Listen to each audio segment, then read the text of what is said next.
ओ स्त्री फिर आ गई हम मर्दों को अपने जाल में फंसाने के लिए, वो भी 6 साल बाद, पर वाइब अब भी पुराने जैसी मस्त। तो फाइनली स्त्री 2 का ट्रेलर आ गया है और भाई ये सच में काफी मजेदार, फनी और एंटरटेनिंग है। बस एक दिक्कत है इस ट्रेलर के साथ कि इन लोगों ने सब कुछ रिवील कर दिया, अपना पूरा का पूरा plot he.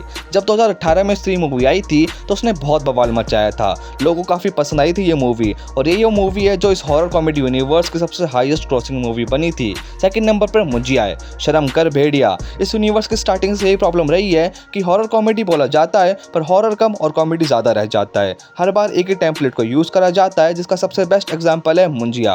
But no doubt कि वो मूवी भी अच्छी थी, इसलिए चली भी। सबको मुंजिया से सिम बनने की टिप्स चाहिए थी। स्त्री मूवी एक ऐसे नोट पर खत्म हुई थी जिससे सबके मन में बस एक ही सवाल उठा था कि अब अगले पार्ट में इसका विलन होगा कौन। क्या वो श्रद्धा कपूर होंगी जिसके पास स्त्री की मैजिकल चोटी है, या फिर ये लोग स्त्री को ही वापस लाएंगे? और अगर ऐसा होता है तो जाहिर सी बात है कि कोई इसके लिए इतना एक्साइटेड नहीं होता। पर अब की बात स्त्री 2 का विलन एक मर्द है और अब हमें स्त्री वर्सेस मर्द देखने को मिलेगा। मेरा मतलब इस बार का विलन है सरकटा राक्षस, जो महिला को पकड़ पकड़ के ले जाता है ताकि उनके जरिए वो अपनी इच्छा पूरी कर सके।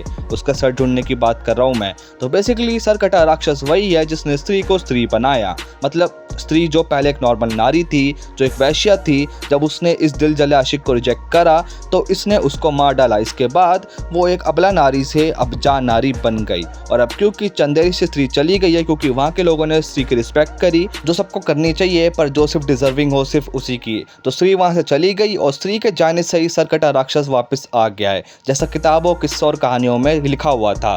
और अब वो सारी लेडीज को टारगेट कर रहा है, उनको गंजा करके उनके सर के बाल ले रहा है, और इस बार भी उसको रोकने की जिम्मेदारी किस पर है? राजकुमार राव पे। और उनको उनकी गैंग की मदद करने के लिए श्रद्धा कपूर भी लौट आई है। मूवी अपनी फनी टोन पहले पार्ट की तरह ही पकड़ के रखती है। राजकुमार राव, पंकज त्रिपाठी और बाकी सबकी कॉमिक टाइमिंग भी काफी कमाल की थी। काफी सीन ऐसे थे जिनके देखकर मैं काफी हंस रहा था, जैसे कि वो पंकज त्रिपाठी का इससे आईएएस बना दो वाला सीन, राजकुमार राव का वो रेडी होकर फाइट करने वाला सीन, और जना का वो पिछवाड़े पे काटने वाला सीन। श्रद्धा कपूर राजकुमार राव की वो स्वीट सी लव स्टोरी भी इसमें हमें कंटिन्यू होते हुए दिख रही है। एक तो साला ये प्यार भी काफी अजीब चीज है, ये भी नहीं देखता कि सामने वाली एक चुड़ैल है जिससे वो मन लगवा रहा है। खैर इस मूवी का स्केल तो इन्होंने अपने बाकी मूवीज से तो काफी बड़ा रखा हुआ है, और पहले स्त्री मूवी देखकर लोगों का ये कहना था कि थोड़ी और हॉरर होती तो मजा आ जाता, तो वो कोशिश भी इन्होंने की है। सरकटे को जब पहली बार दिखाते हैं तो थोड़ा सा डर तो लगता है। इस बार इसका CGI काफी बेटर है, बेटर देन मुंजिया। मुंजिया से याद आया, बीच में हमें इस हॉरर कॉमेडी यूनिवर्स की बाकी मूवीज के नाम भी देखने को मिलते हैं, भेड़िया, मुंजिया, स्त्री।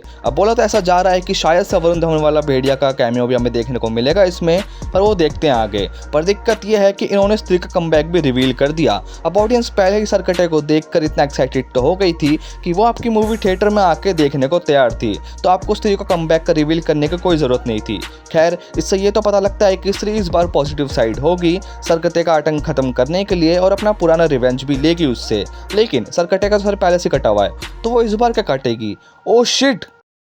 पर कुछ भी बोलो, ट्रेलर तो बढ़िया था। I am very excited for this. अब भले ही मूवी का प्लॉट पहले रिवील हो गया हो, पर जो मूवी के अंदर एक टाइम पीरियड रहेगा कि इस समय से पहले सरकटे को रोकना है, क्योंकि एक सीन के अंदर वो हमें अपनी शक्तियां बढ़ाने के लिए रिचुअल्स भी करते हुए नजर आ रहा है, तो वो घड़ी की टिक टिक आपको मूवी से बांधे रखेगी। कि आप मुझे अपने ओपिनियंस कमेंट में जरूर बताना। तो बस आज के लिए इतना ही, मिलते हैं अगले वीडियो में, तब तक के लिए मैं चला, बाय।